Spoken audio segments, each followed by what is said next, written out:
Marine Le Pen est ma candidate et que si elle devait être empêchée demain, je pense pouvoir dire que je serai son candidat, dit aujourd'hui le président du Rassemblement national. Vous avez toujours dit que vous combattiez le RN parce qu'il n'avait pas les mêmes idées que vous sur le plan économique. On sait que Jordan Bardella est plus libéral, qu'il n'a pas la même ligne économique que Marine Le Pen. Est-ce que ça veut dire que si c'est Jordan Bardella demain le candidat du Rassemblement national, vous pourriez davantage travailler avec lui? Justement, c'est pour ça que l'interview était intéressante. En fait, ce qu'il a très clairement exprimé, c'est qu'il resterait totalement dans la même ligne que celle de Marine Le Pen. Et moi, le problème qu'elle me pose, c'est que c'est une ligne qui, sur le plan économique, c'est les propositions de la France insoumise. Mon problème avec le RN, c'est leur programme économique.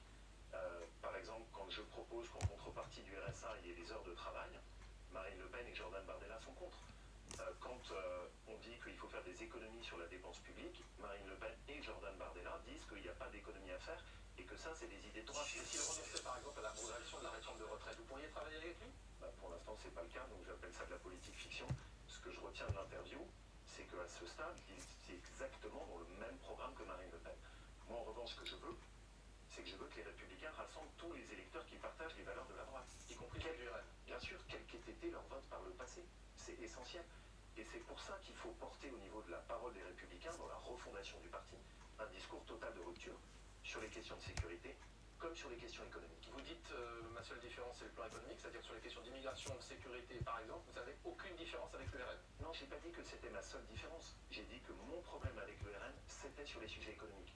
Un parti qui ne veut pas baisser la dépense publique, qui ne veut pas rentrer en lutte contre l'assistanat, pour moi, c'est un problème, bien sûr. Est-ce que cela sous-entend que si vous prenez la présidence de LR, il n'y aura aucune association, de quelque forme que ce soit, avec le RN? Bon, ce qui est beaucoup plus fort que les paroles que je pourrais avoir, c'est les actes qu'on a eus. Vous savez très bien quelle a été ma position quand la question s'est posée en juin dernier. J'ai été d'une clarté totale. Je suis même le seul à être parmi les ténors de notre famille politique, aller au combat des législatives. Quand Éric Ciotti, ex-président des Républicains, a souhaité s'allier avec Marine Le Pen, Ça ne changerait pas avec Jordan Bardella, éventuel candidat, il n'est pas plus acceptable à vos yeux que Marine Le Pen? Le problème n'est pas un problème de casting, je le redis. Le problème, c'est un problème de ligne politique.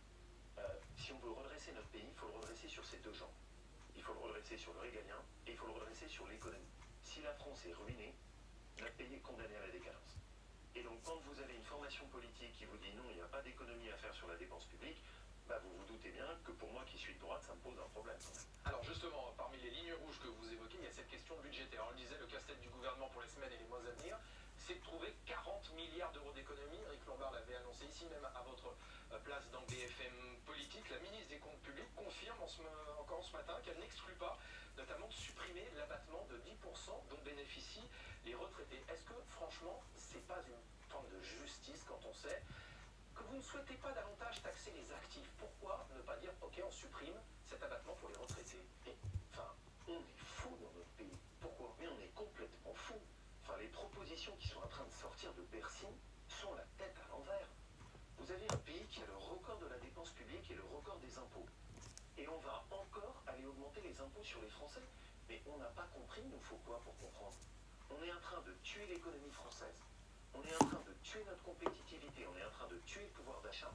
Tout simplement parce qu'on en prend trop dans la poche. Cet avantage fiscal pour les retraités, il est un peu fou lui-même. On offre un abattement pour frais professionnels à des retraités qui n'ont pas de frais Je professionnels. veux tout de suite casser cette fausse information. Ça n'est pas un abattement pour frais professionnels. Il s'appelle comme ça. Oui, mais c'est totalement faux. Ça n'a rien à voir. Il a été créé en 1978 et avait comme seule logique de compenser la perte de pouvoir d'achat des retraités au moment où ils basculaient à la retraite.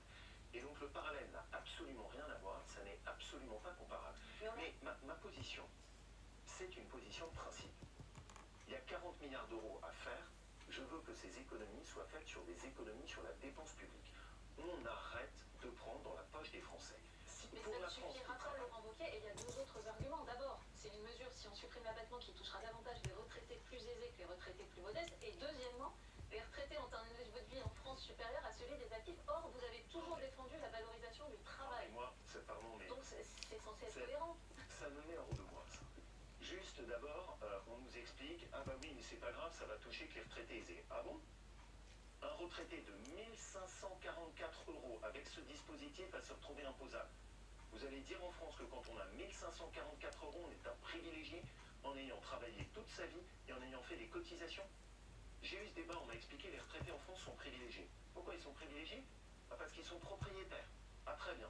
Donc maintenant en France, quand on a travaillé toute sa vie, on a bossé, on a payé des impôts, on est propriétaire et en plus il faudrait s'excuser. Et la solution du gouvernement français pour équilibrer les retraites, c'est d'aller en plus vous faire sauter votre abattement de 10%. Je suis contre, totalement contre, radicalement contre. Je suis contre les augmentations d'impôts sur la France qui travaille. Je suis contre les augmentations d'impôts contre la France qui a travaillé toute sa vie. Et je vais aller jusqu'au bout de ce que je pense. Je ne voterai jamais un budget qui propose une augmentation d'impôts.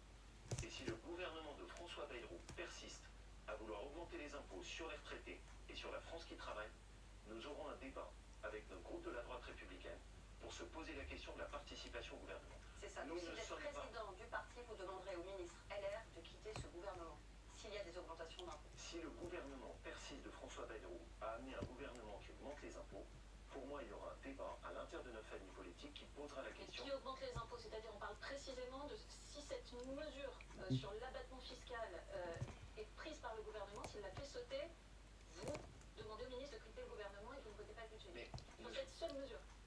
enfin, ne jouons pas sur les mots, cette seule mesure, vous savez combien est-ce qu'elle coûte? 5 milliards d'euros qu'on va les prendre dans la poche des retraités. 9 millions de retraités qui vont être pénalisés. 500 000 retraités modestes qui deviendraient imposables. C'est pas une seule mesure. Pour moi, dans la vie, il faut que les choses soient claires. Je déteste quand on joue avec les mots. Supprimer un abattement fiscal, ça veut dire augmenter les impôts. Et donc, c'est très simple. S'il y a des augmentations d'impôts, c'est non. Pour moi, c'est pas acceptable. Après, j'exprime ma position personnelle. Et je le dis, je souhaiterais, je ferai en sorte qu'il y ait un débat des Républicains sur cette question, parce qu'on n'est pas dans un gouvernement pour augmenter les impôts. Concrètement, Laurent Wauquiez, ça veut dire que, je vous coupe, ça veut dire que si cette mesure Ça n'a pas échappé. si cette mesure est retenue, vous demanderez à votre concurrent pour la présidence des Républicains, Bruno Retailleau, de quitter le gouvernement. Vous savez que, si j'ose dire, le match des Républicains, c'est sur BFM. Bruno Retailleau sera l'invité de Benjamin Duhamel ce soir. Vous lui demanderez à Bruno Retailleau de quitter les Républicains, de quitter le gouvernement. Je vous ai dit d'abord, un, ce qui était moi ma position personnelle. Oui, mais Et deux, je travaille en équipe. Ça veut dire qu'on aura un débat à l'intérieur de notre famille politique. Je considère que c'est une question que je veux pouvoir débattre avec les députés de mon groupe et dont on puisse discuter. pour vous, si Mais cette ma mesure est position- retenue, est-ce que ce sera acceptable d'avoir encore des Bah, ministres non, vous avez eu ma réponse, elle est très claire. Pour moi, être au gouvernement pour cautionner un budget qui augmente les impôts, c'est inacceptable. J'ai géré ma région pendant 8 ans. La région Auvergne-Rhône-Alpes que vous connaissez très bien. J'ai baissé de 15% la dépense. Ça me permet aujourd'hui d'être la seule région de France qui n'a augmenté aucune taxe, aucun impôt et qui n'a pas augmenté d'1% le poids de sa dette. Donc moi j'ai une seule ligne. Aujourd'hui en France il y a un gaspillage hallucinant de l'argent public. Il faut lutter contre ce gaspillage. Et il y en a partout. On se demande où est-ce qu'on peut faire des économies. Concrètement, parce que ces 40 milliards, vous les trouvez où? Pas d'augmentation d'impôts, on touche pas aux retraités, on les trouve où les 40 milliards? Et vous savez très bien qu'on a fait des propositions. Il y a pour moi deux grosses sources d'économie. La première, c'est la lutte contre la bureaucratie administrative. 80 milliards d'euros. 1000 agences et autorités administratives indépendantes en France. La ministre des Tous Comptes les publics vient gouvernements parlent, d'annoncer. ça ne s'est jamais fait. Oui, et vous savez que nous sommes les seuls, quand je suis arrivé à l'Assemblée nationale, à avoir fait cette liste qui n'avait jamais été faite.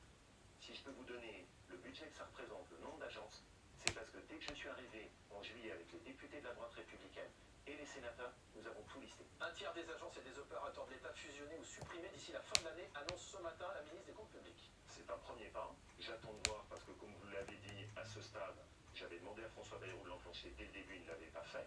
Mais nous, on aidera dans cette direction. Derrière, il y a des sources de gaspillage partout, y compris parfois sur des sujets qui peuvent apparaître symboliques. On a en France des associations qui sont payées par subvention publique dont la spécialité est de bloquer l'action de l'État. Par exemple, les associations qui ont abouti à bloquer le chantier de la 69, à côté de Castres, 1 milliard d'euros de bloqués. C'est financé par les crédits du gouvernement en partie, je demande qu'on arrête. Autre exemple, vous avez le ministère de l'Intérieur qui finance 1 milliard d'euros pour des associations pro-clandestins, à l'image de la CIMAD, dont l'objectif affiché est de régulariser tous les étrangers en France, même les irréguliers, même ceux qui sont dangereux. Ils sont aujourd'hui, grâce aux crédits avec lesquels on les paye, dans les centres de reconduite à la frontière, où leur objectif est de faire obstacle à la reconduite des OQTF dangereux. Laurent Wauquiez, Et vous bien, ce que je demande, c'est que le ministère de l'Intérieur arrête dès maintenant de financer toutes ces associations pro-clandestins. sur cette question, justement.